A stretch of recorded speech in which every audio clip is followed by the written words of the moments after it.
got into HR in a big French international group, and that's when my sort of corporate career started. Quite a successful career. I sort of moved up the corporate ladder until I hit the age of 40, became a father, and got my next big corporate job.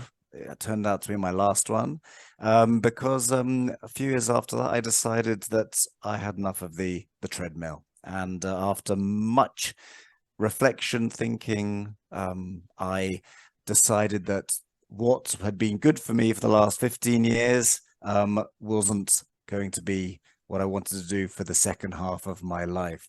What was the biggest deciding factor? Was it the time freedom to be with your family?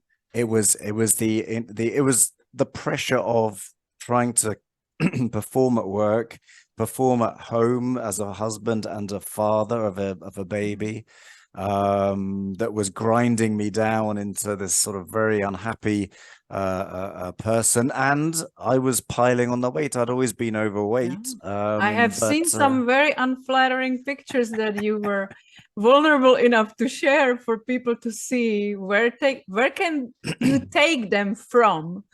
Right. Well, exactly. I used to be exactly like that. And one doctor even told me, it's quite likely that you're going to have a heart attack in 5 years. And I was only like early 40s, 41 or something, with various problems apart from being overweight and not being able to see my toes.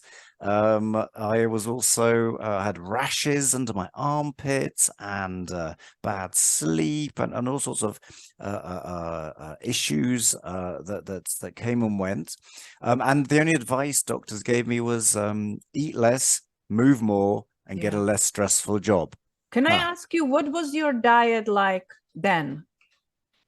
Well, it was quite a lot of junk food. I mean, I was eating like croissants with ham and cheese at my desk mid-morning. I was trying to eat breakfast, have a health. I thought breakfast, most important meal of the day. I had a high fiber cereal mixed with some porridge oats in low-fat milk and a glass of orange juice in the morning. And not surprisingly, I was hungry 2 hours later, and having I was never into sweet stuff particularly. I did like a dessert, but it was the savory croissants and cheese sandwiches and that sort of thing. Good. So you're not blaming it entirely on the Czech cuisine.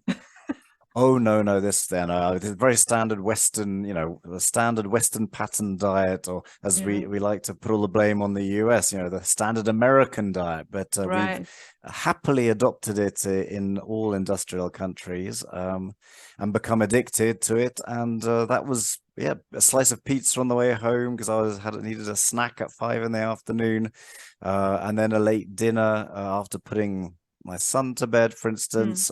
Plenty of beer, of course, and not a lot of time for that, exercise. But honestly, to have outrun that diet, I would have needed to, go jogging half marathons every day of the week just to be able to try and outrun that bad diet. So what was the breaking point for you when you realized you can't continue like that and something got to change? Well, it was this information about, in 5 years' time, you might have a heart attack. It was the mention of something I'd never heard before called metabolic syndrome, which these days we know all about, and has actually been clearly defined by the World Health Organization, for instance.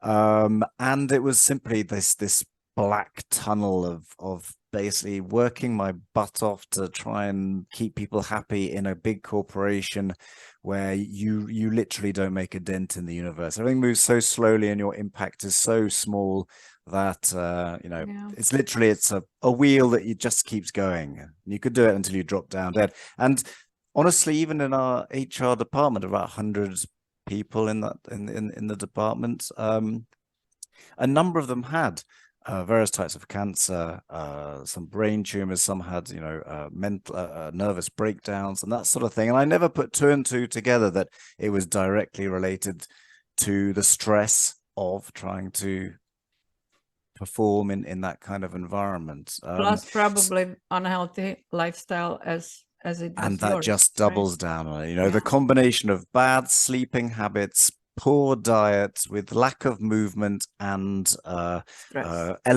chronic elevated stress is just it's a recipe for a heart attack by the time you're 50, I'm afraid.